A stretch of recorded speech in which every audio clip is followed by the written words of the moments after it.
Untuk hukum Faraday yang kedua, kalimatnya berbunyi seperti ini. Jika arus listrik yang dialirkan ke dalam beberapa sel elektrolisis yang dihubungkan seri, jumlah berat zat-zat yang dihasilkan pada tiap-tiap elektrode sebanding dengan massa ekuivalen tiap-tiap zat tersebut.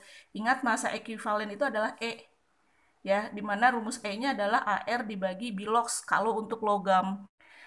Nah, dari kalimat ini diketahui di sini ada dihubungkan seri, ya. Nah, ini dihubungkan seri. Artinya, arus listrik yang digunakan adalah sama. Ya, arus listriknya sama, besar yang mengalir. Kemudian, ada kalimat lagi, jika arus listrik yang dialirkan ke dalam beberapa sel elektrolisis, berarti yang dielektrolisis ini lebih dari satu larutan. Ya, ini lebih dari satu larutan di elektrolisis. Di elektrolisis. Nah, ini maaf, bukan cuma larutan ya, elektrolit maksudnya ya. Lebih dari satu elektrolit yang dielektrolisis. Jadi ini ada dua ya kata kuncinya. Oke, misalnya gini, yang satu yang dielektrolisis adalah NaCl, sementara di sel yang lain misalnya ada PbSO4 ya dengan arus listrik yang sama. Oke, contohnya seperti itu. Oke, nah kita langsung jawab contoh yang pertama. Sejumlah arus yang sama dialirkan pada dua sel elektrolisis, yaitu sel yang mengandung larutan AgNO3 dan sel yang lain mengandung larutan CuSO4. Nah, ini ada dua yang dielektrolisis. Kemudian jika massa Ag yang diendapkan sebanyak 5,4 gram, ini mohon maaf kurang jelas ya, 5,4 gram, maka massa logam Cu yang terbentuk adalah, ya. Nah, pertanyaannya seperti ini. Jadi dari hubungan hukum Faraday yang kedua ini, ya, W1 dibagi W2 sama dengan E1 dibagi E2, ini kita bisa ganti 1-2-nya itu dengan logamnya. Ya, jadi yang satu Ag, yang satu Cu.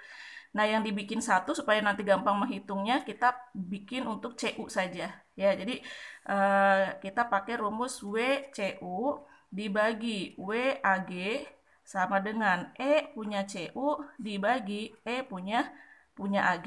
Ya. Nah, sekarang kita hitung dulu yang ditanya itu kan berarti WCU sama dengan WAG-nya boleh naik sini ya, pindah. Jadi E punya Cu dikali W punya Ag dibagi E punya Ag. Oke, nah sekarang kita tentukan dulu ECU dengan EAG-nya. Nah, dari sini kita dapat larutannya yang pertama AgNO3, yang kedua CuSO4. Nah, kalau ini diionkan ya, maka nanti di sini ada Ag plus ditambah NO3 min. Jadi, kalau misalnya bingung mengionkan ini, maka kita hitung Bilox logamnya aja ya.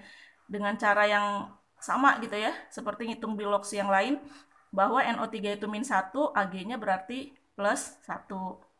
Ya, sama seperti ini SO4 itu 2 min ya, atau min 2 di sini, maka CU-nya plus 2 gitu. Jadi di sini nanti dapat CU-nya 2 plus ditambah SO4 2 min. Nah, yang paling penting yang kita butuhkan itu kan ini ya, muatan ini atau Bilox dari logamnya. Sehingga dari sini kita dapat WAG-nya sama dengan ARAG 108 dibagi Bilox AG-nya 1. Ya, jadi dapatnya 108. Nah, kemudian dari sini kita dapat WCU-nya sama dengan ARCU-nya. 64 dibagi Bilox CU-nya 2. Ya, jadi dapat 32.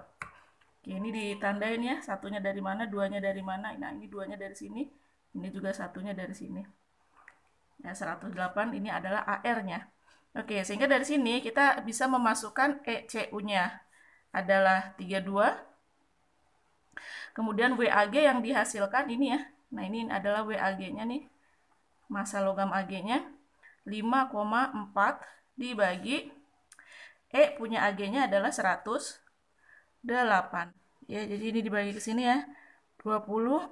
Nah, sehingga yang dihasilkan adalah 1,6 gram.